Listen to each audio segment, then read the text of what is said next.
Hello everybody, this is ఆశ్రిత from truly nutrition. So నన్ను చాలామంది అడిగే క్వశ్చన్ ఏంటి అంటే, డయాబెటీస్ ఉన్న వాళ్ళు ఫాస్టింగ్ చేయొచ్చా? జనరల్గా చాలామంది శివరాత్రికి, ఏకాదశికి, రంజాన్కి అండ్ సమ్ టైమ్స్ క్రిస్మస్ ముందు ఆర్ రంజాన్ సీజన్లో కూడా మనకి ఫాస్టింగ్స్ చేస్తూ ఉంటారు డయాబెటిక్ పీపుల్. అయితే ఇవాళ మనము జనరల్ ఫాస్టింగ్ అంటే 15 డేస్కి ఒకసారి చేసే ఫాస్టింగ్, నెల రోజులకు ఒకసారి చేసే ఫాస్టింగ్, లేకపోతే సో ఇట్లాంటి ఇంటర్మిటెంట్ ఫాస్టింగ్, దీని గురించి మాట్లాడుకుందాం. సో డయాబెటీస్ ఉన్న వాళ్ళు ఫాస్టింగ్ చేయొచ్చా అంటే, టైప్ 1 డయాబెటీస్ ఉంది, వాళ్ళు ఇన్సులిన్ మీద ఉన్నారు అంటే ఖచ్చితంగా ఫాస్టింగ్ చేయకండి.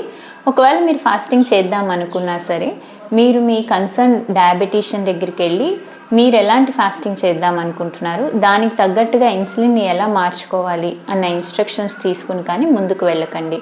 అండ్ స్పెషల్లీ ఎవరైతే 60 ఇయర్స్ దాటి ఇన్సులిన్ మీద ఉన్నారు అంటే వాళ్ళు ఫాస్టింగ్ చేయకపోవడమే చాలా మంచిది. వీళ్ళు ఫాస్టింగ్ చేస్తే హైపోగ్లైసిమియా అంటే షుగర్స్ తగ్గిపోయి హార్ట్ కంప్లైంట్స్ వచ్చే ఛాన్సెస్ చాలా ఉంటాయి. సో ఇలాంటి వాళ్ళు జాగ్రత్తలు తీసుకుని మీరు జాగ్రత్తగా ఉండాల్సిన అవసరం ఎంతో ఉంది. సో ఈ కేటగిరీ ఆఫ్ పీపుల్ని పక్కన పెడితే, జనరల్ పీపుల్ ఎవరైతే అబౌట్ 22 ఇయర్స్ నుంచి 50 ఇయర్స్ లోపు డయాబెటీస్ అంటే ప్రీ డయాబెటిక్ కండిషన్ కానీ టైప్ 2 డయాబెటీస్ కానీ ఉన్నవాళ్ళు ఫాస్టింగ్ చేయొచ్చా అన్న క్వశ్చన్కి వస్తే, ఇక్కడ కూడా మీకు ఎన్నేళ్ల నుంచి డయాబెటీస్ ఉంది అన్నది very very important. For example, మీకు 10 ఇయర్స్ నుంచి డయాబెటీస్ ఉంది అండ్ మీరు మల్టిపుల్ కేటగిరీస్ ఆఫ్ డ్రగ్స్ మీద ఉన్నారు అంటే, అగైన్ మీరు ఒక ప్రొఫెషనల్ దగ్గరికి వెళ్ళి మీరు ఏ డ్రగ్స్ వాడుతున్నారో చూసి వాటిని ఎట్లా తీసుకోవాలి ఫాస్టింగ్ ఉన్నప్పుడు అని కన్సిడర్ చేసుకుని ఫాస్టింగ్ స్టార్ట్ చేస్తే మంచిది. Then there are other category of people who are prediabetes and diabetes వచ్చి జస్ట్ 1-2 ఇయర్స్ అయింది, లేకపోతే diabetic medication single class of drugs మీద ఉన్నారు అనుకున్నప్పుడు వాళ్ళు ఫాస్టింగ్ చేస్తే పర్వాలేదు. సో ఫాస్టింగ్ చేయడం వల్ల వీళ్ళకి చాలా ఉపయోగాలు కూడా ఉంటాయి.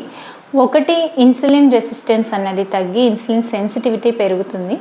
ఎందుకు అంటే ఫాస్టింగ్ చేయడం వల్ల మన బాడీలో స్టోర్ అయిన గ్లైకోజన్ యూటిలైజ్ అయ్యి గ్లూకోజ్ కన్వర్షన్ మారి ఆల్రెడీ స్టోర్డ్ గ్లైకోజన్ యూటిలైజ్ అవ్వడానికి మనకి టైం తీసుకుంటుంది. కాబట్టి ఫాస్టింగ్ చేయడం వల్ల మనం ఎక్కువసేపు తినకుండా ఉంటాం కాబట్టి ఉన్న స్టోర్స్, లివర్లో ఉన్న గ్లూకోజ్ స్టోర్స్ యూటిలైజ్ అవ్వడం జరుగుతుంది.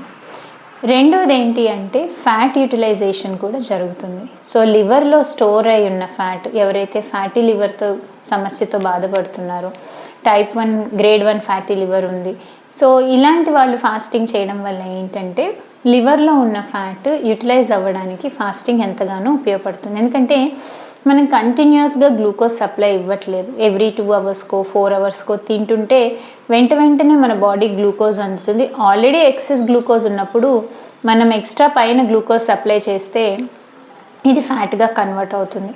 సో మనము ఎప్పుడైతే ఆ గ్లూకోజ్ సప్లైని ఆపేస్తున్నామో, స్పెసిఫిక్గా ఇంటర్మిటెంట్ ఫాస్టింగ్ లాంటివి చేస్తుంటే మనం 16 hours fasting, 14 hours fasting, 12 hours fasting చేయడం వల్ల మనకి ఆల్రెడీ ఉన్న గ్లైకోజన్ యూటిలైజేషన్ అనేది జరుగుతుంది, ఫ్యాట్ కూడా యూటిలైజ్ అవ్వడం జరుగుతుంది. దాంతో మనకి ఫ్యాట్ రిడక్షన్ అవుతుంది, ఇన్సులిన్ రెసిస్టెన్స్ తగ్గుతుంది అండ్ ఇన్సులిన్ సెన్సిటివిటీ అనేది కూడా పెరుగుతుంది, అంటే ఇన్సులిన్ యూటిలైజేషన్ అనేది పెరుగుతుంది. సో ఇలాగ ప్రీ డయాబెటిక్ కండిషన్ ఉండి లేదా చిన్న 1 or 2 క్లాసెస్ ఆఫ్ డ్రగ్స్ మీద, డయాబెటీస్ ఉండి 1 or 2 క్లాసెస్ ఆఫ్ డ్రగ్స్ మీద ఉన్నారు అంటే వీళ్ళకి ఫాస్టింగ్ అనేది చాలా ఉపయోగపడుతుంది. సో ఇలాగా డయాబెటీస్ ఉన్నవాళ్ళు తగిన జాగ్రత్తలు తీసుకుంటూ ఫాస్టింగ్ చేసినట్లయితే, ఇంటర్మిటెంట్ ఫాస్టింగ్ కానీ 15 డేస్కి ఒకసారి చేసే ఫాస్టింగ్ కానీ ఈ కేటగిరీ ఆఫ్ పీపుల్కి ఫాస్టింగ్ ఎంతగానో ఉపయోగపడుతుంది. I hope this video helps you. Thank you.